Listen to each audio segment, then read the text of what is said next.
We'll now do a more complicated example with complex numbers. We are to simplify 15 plus square root of negative 24 minus 19 minus square root of negative 216. We do have something of a mess of negatives to sort out first. Notice that we are subtracting a binomial. When we are subtracting a binomial, our first move is to try to distribute that negative sign.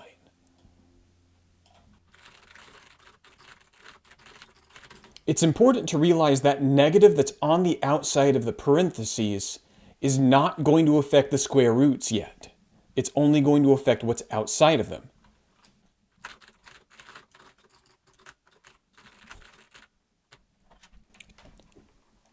To be a bit more precise, we might notice that this negative 216 is under a square root, and so we can make the assumption that that will be imaginary.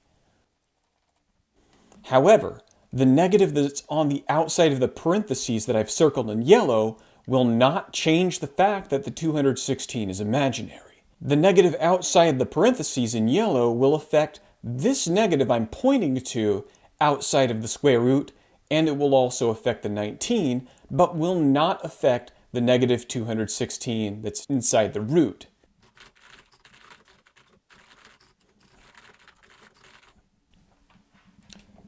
This is why it's important to distribute that negative first. When we distribute, the negative will affect the 19 and make it negative 19. It will affect the negative outside the root and change that negative to a positive. However, inside the root we will still have negative 216, and we can still expect it to be imaginary. The other numbers, 15 plus square root of negative 24, do not change yet. Now that we've taken care of the negative and the parentheses, now we will try to simplify our square roots and figure out which are imaginary.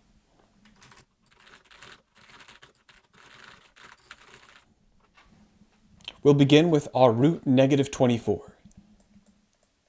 Since this is negative, we can split this into root 24, root negative 1. Now the 24 is divisible by a perfect square. We can divide it by 4 and we'll get 6. So we will have root 4, root 6, root negative 1. Root 4 is just 2, and root negative 1 is I. The root 6 stays how it is, and so our root negative 24 is 2i root 6. We'll do this process again on root negative 216. Negative 216 can be split off into root 216 and root negative 1. However, the 216 is divisible by a perfect square. That's 36. 216 divided by 36 gives us 6.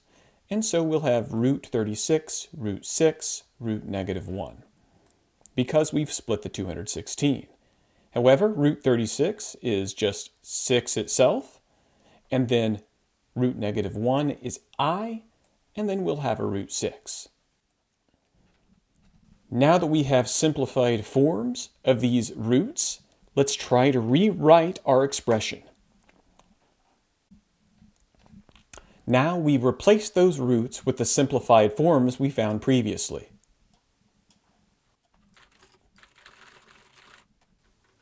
Also, we will bring down those real parts, the 15 and the negative 19.